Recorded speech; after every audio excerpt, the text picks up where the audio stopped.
Hoy, para darles un ejemplo de las historias que estamos contando, de lo que estamos buscando hacer con este proyecto.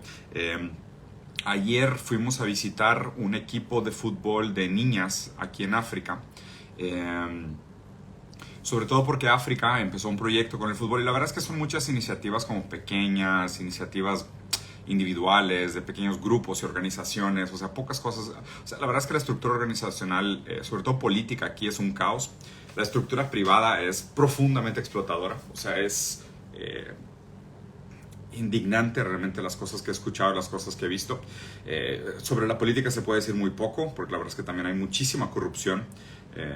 Hay una cultura terrible de robo, de desapropiación, ¿sabes? De transformar los valores naturales de la tierra en enriquecimiento ilícito de unos oligarcas y un pequeño grupo feudal y muy poco valor generado para el pueblo, ¿no? Digo, obviamente nosotros como latinoamericanos nos podemos identificar mucho con este dolor, no es un dolor que nos es ajeno, pero aquí me parece más profundo, o sea, todavía más doloroso. En este caso, del grupo de fútbol de niñas, usan el fútbol de alguna manera como un tipo de marco moral, que de la misma manera que funciona en un sentido civilizatorio, la cultura, la sociedad civil, la religión inclusive, te da un norte, te da un sistema de bien y mal, un tipo de sentimiento sobre el derecho y demás. El fútbol acaba funcionando como un marco moral, o sea, como un marco de comportamiento, ¿no? Una serie de guías. Pues es muy doloroso porque o sea, muchas de estas niñas, algunas de ellas de plano son huérfanas, otras que venían de hogares pues, muy numerosos, con 9 a 15 hermanos.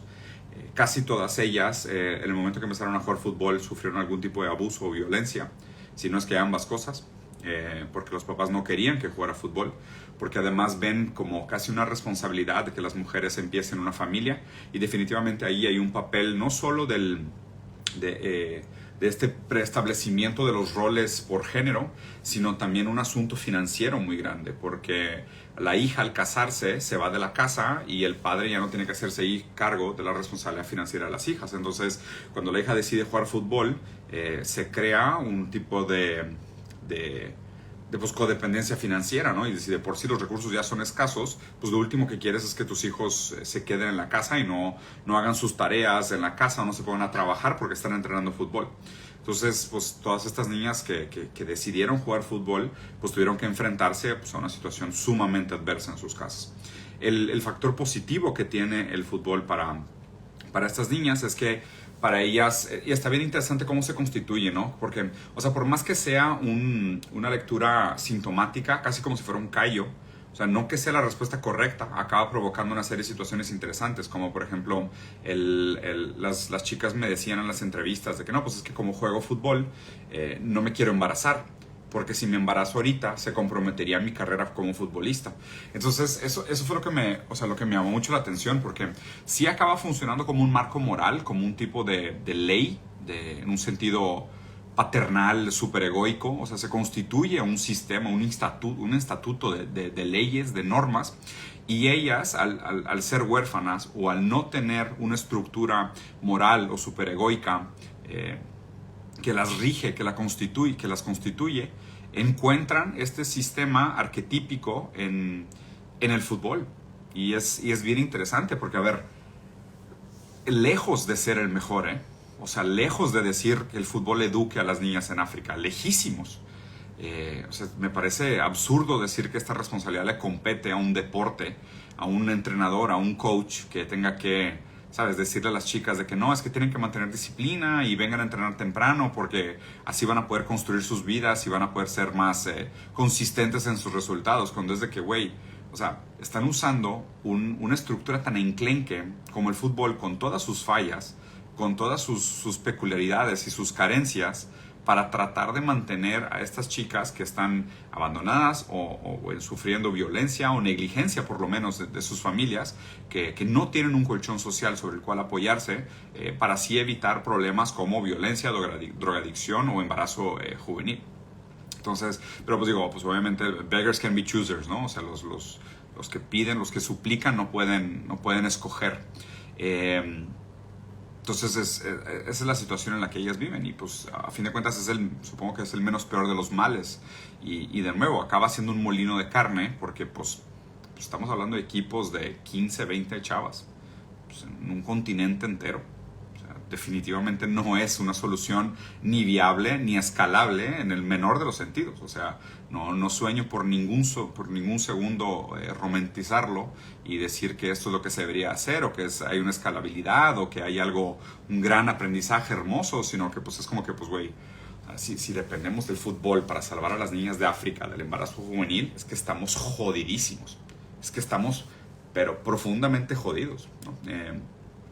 Me he topado obviamente con este tipo de conclusiones y este tipo de choques en muchos países, en muchas historias diferentes. No todas son iguales, no todas son, vamos a ponerlo así, tan dolosas. Hay algunas historias muy bonitas. Por ejemplo, la historia de lo que hicimos en Brasil me parece preciosa, es de las experiencias más bonitas que he vivido en mi vida. Me estoy tomando este tiempo también de alguna manera como para escuchar un poco y callarme. El papel de entrevistador y el papel de documentarista me ha dado pues un gran respiro de mí, de mis ideas, de mi manera de entender el mundo, de mis conceptos, de mis preconcepciones, de mis apriorismos, y me da un poco la oportunidad de escuchar, ¿no? De escuchar y también prestar mi plataforma para dar visibilidad a otros grupos que tal vez la merezcan mucho más que yo, o pudieran hacer con ello pues algo mucho más grande y mucho más noble de lo que yo hago. Es un poco pesado la conclusión de que por más que uno quisiera, y obviamente pues yo siempre he sido papá, siempre me considero un gran papá y me encanta cuidar a la gente, y el afecto que tengo por mis hijos y mucha gente a la cual he escogido cuidar alrededor de mi vida es algo que me trae muchísimo placer y muchísimo bienestar. Me gusta cuidar de la gente. A mí me parece que la responsabilidad, o sea, ¿no? Este dicho, ¿no? De los fuertes se cuidan a sí mismos y los más fuertes cuidan de los débiles. Y es un dicho que yo siempre me he tomado muy en serio, y considero que mi privilegio, lo que me compete, es una gran responsabilidad de cuidar de aquellos que no los tienen. Y aquí te topas con el límite de esa lógica, porque no existe ninguna cantidad de empatía humana, ninguna cantidad de filantropía ni de campañas que resuelvan estos tipos de problemas. Estos problemas son sistemáticos, son problemas geopolíticos, son problemas económicos, son problemas democráticos, ¿sabes? Son problemas filosóficos profundos, son problemas que tienen que ser superados solamente en un sentido trascendental, en un sentido masivo, en un sentido de un esfuerzo gigantesco, descomunal. Todo lo demás cada vez me parece más una pérdida de tiempo,